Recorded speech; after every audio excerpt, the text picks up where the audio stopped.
What up, world? It's Machiavelli the Don, back with another reaction, y'all. Edie Amin, Hustle, Fatal meets Tupac, Relieved as 52 birthday is celebrated.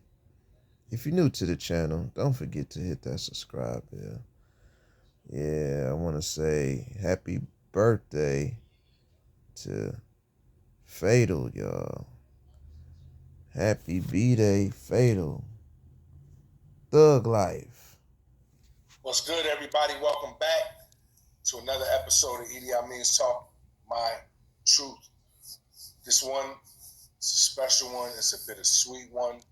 It's kind of painful, but I'm going to mix it in with a Talk My Truth and another edition of a new segment called A Week in Review. So, let's start it off with the fact that this week, April 3rd, was a brother of mine, a comrade of mine, birthday, heavenly birthday at that, because he's no longer with us. Real Outlaw fans already know it's Hussein Fatal's birthday. For those who don't know, he was born on April 3rd. Yeah, your booty's back with the proper team. When they think I'm wearing red, I'ma rock the green. Bruce Hussein Fatal Washington was the oldest member out of the Outlaws outside of Tupac. He was the capo. He was the underboss, if you will. Fatal's background is well documented in a lot of areas, but for those who don't know, you guessed it, he didn't have the easiest upbringing. Street kid, street, whatever you want to call it. Fatal was that, 100%. You know, so much so that when we got to travel, it was funny to us to see how uncomfortable he would be, because cats that grow up in the streets and end up being in and out of the system, they're only really comfortable on the block because they're familiar with it, they know it. You know what I mean? Even though it's dangerous, it's still familiar to them. Familiar to, you know, some of us. I didn't necessarily grow up in the streets, even though I grew up in the streets, if that makes any sense. The streets was always there. The streets was in my family. But I had a goal at a very young age that kept me kind of focused. Unfortunately, that's not the case for most of us, and it definitely wasn't the case for Hussein Fatal until he was able to come in to this world with us as, you know, the Outlaws, Tupac, and seeing that dreams can happen. Fatal was always rapping. I used to always hear about him because Yak used to talk about him. Yak loved his hood, and Yak, and when I say Yak, I'm speaking about Gaddafi, for those who don't know. Gaddafi loved his hood, he loved his block, he loved his with a passion. Even at a very young age, you know, Yak would be 13, 14 years old and come in and tell me and Kate his block stories and about Dirty Bruce and, you know, Rab and, you know, Storm and Nico and all of these people that you ended up hearing in their verses, we was hearing about as young kids, and Yak would just be telling us these different stories, and we always would hear about Bruce. We always would hear about Bruce. You know what I mean? And Fatal eventually. And this crew of people, rappers, but hustlers, getting to it. And so Yak brought Fatal to the crew. That was really the only person Yak brought to the crew. You know what I'm saying? Noble came later, and he came through Bruce and Gaddafi, but, you know, Yak brought Fatal to the crew and brought Fatal to Pop. I'm gonna tell y'all a story about the first time I remember meeting Fatal. So Pac was in New York working, I believe, on a movie. He might have been working on Bullet at the time, but we were up there with him.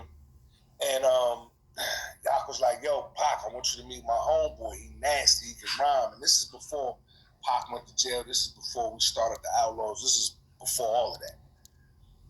So Pac, reluctantly, to be honest with you, was like, all right. After Yacht kept bringing it up, he was like, all right, bring him through, let me meet him. Yacht brings him through. Comes through the hotel room. We in Manhattan somewhere, probably at the Waldorf Astoria or whatever.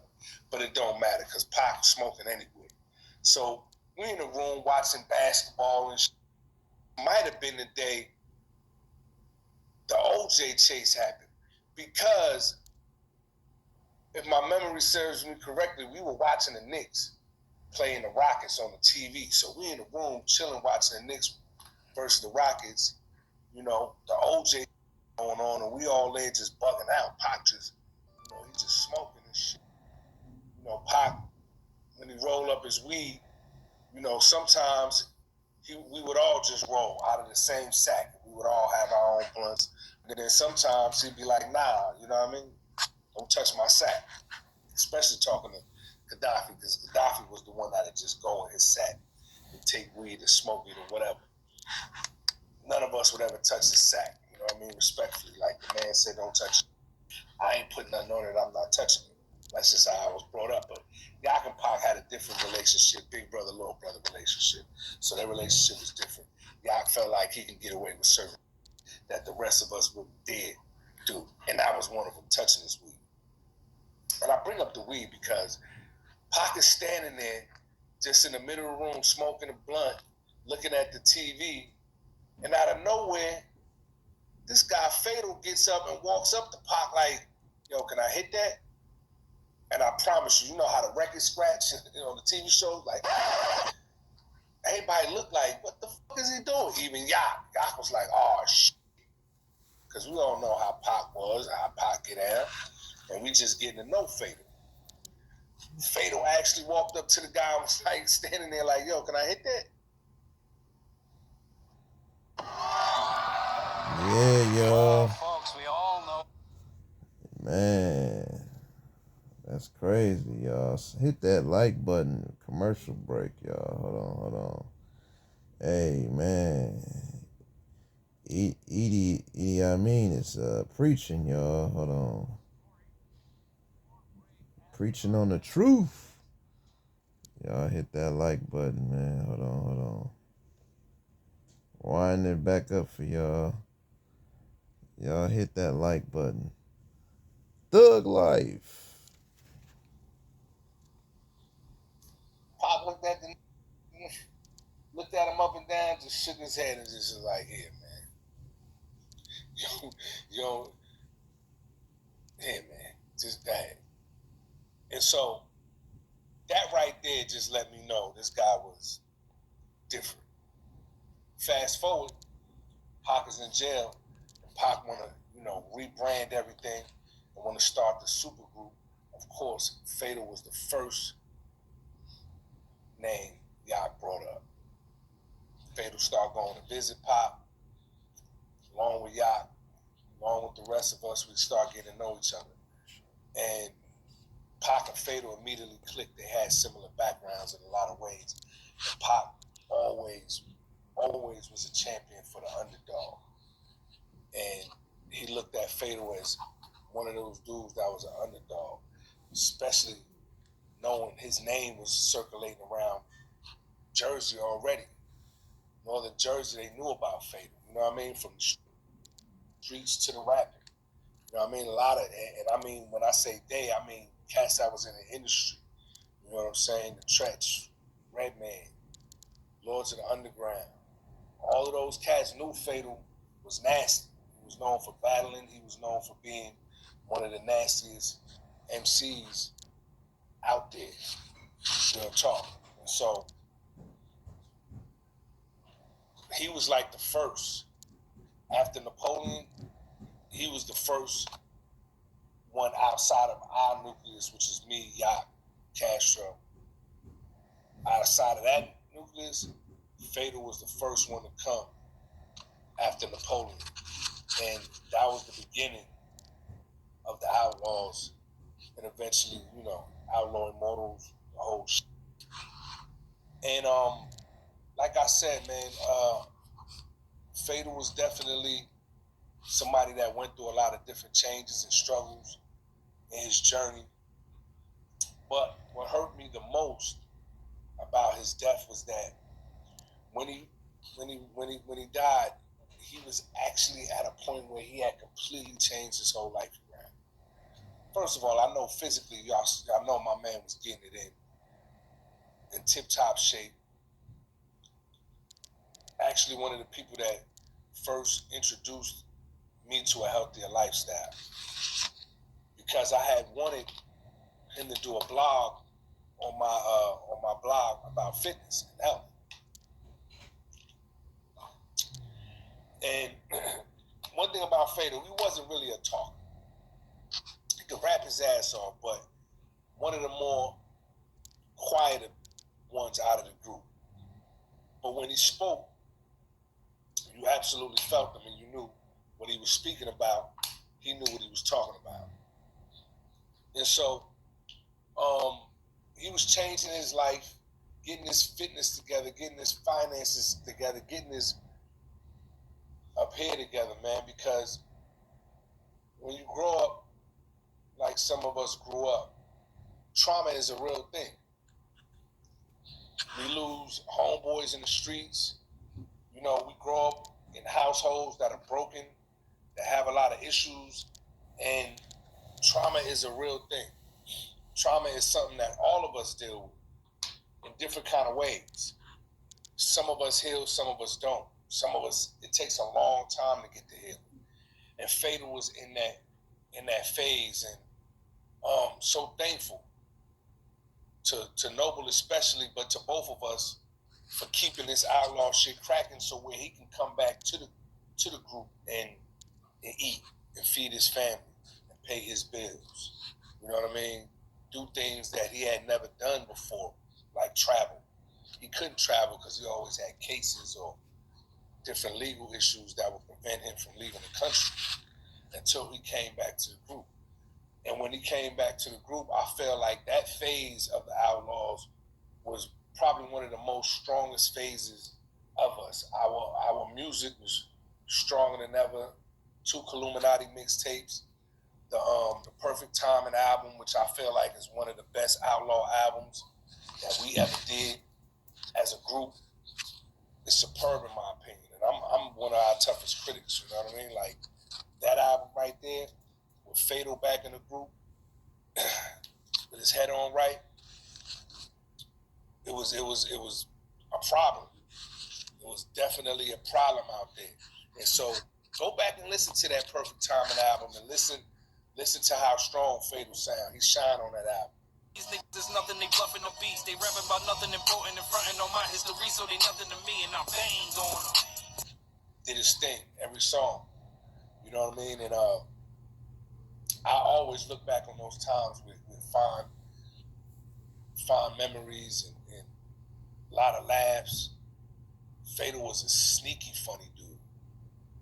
You wouldn't know he was as funny as he was just from his personality, because he ain't smile a lot.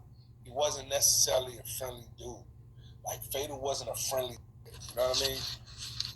That's not what Fatal was. But he had a big heart. He had a kind heart.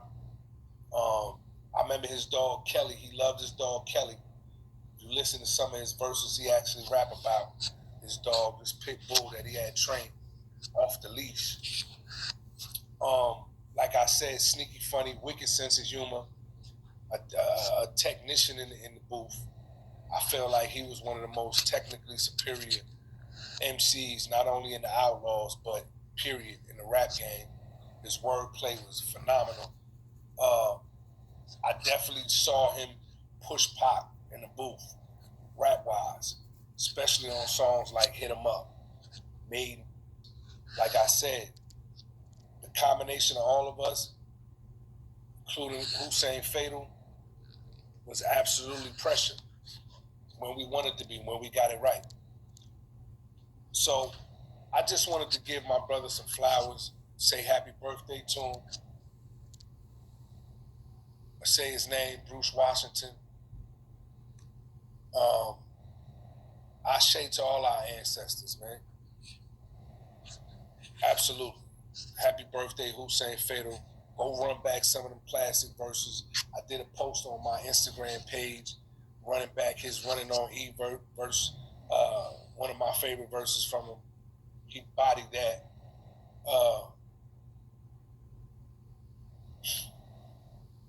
Hussein Fatal, y'all. Rest in peace.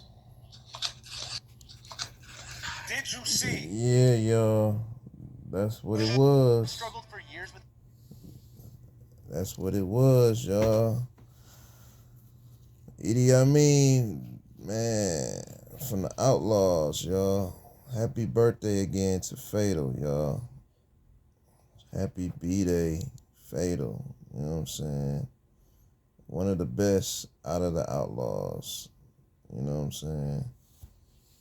You know, gone too soon, you know, but his music lives on with the Outlaws. So, you know, y'all check out some of them Outlaw albums, you know what I'm saying? Like I say, my first Tupac and Outlaw album was Still I Rise. If y'all ain't never heard Still I Rise by Tupac, y'all go check that out. You know, it's called Still I Rise. That was my very first Pac album. And then after that, you know, I had grabbed all the other ones, you know. But yeah, that was the very first album, you know, that I had pretty much listened to with the Outlaws. So Still I Rise, that's with Tupac, and then the rest is, you know, with the Outlaws, you know what I'm saying, by themselves, you know, with Fatal. So let me know y'all thoughts in the comments below on what y'all think about Idi Amin, you know, showing love to Fatal, you know, you know, with his birthday. You know what I'm saying? And like I said, y'all, if y'all got hoodies, t-shirts, you know, books, I'll represent them on my channel, y'all. Let me know what it is if y'all got some merch. But y'all know what it is. Y'all know my motto. Be safe, stay dangerous, stay blessed.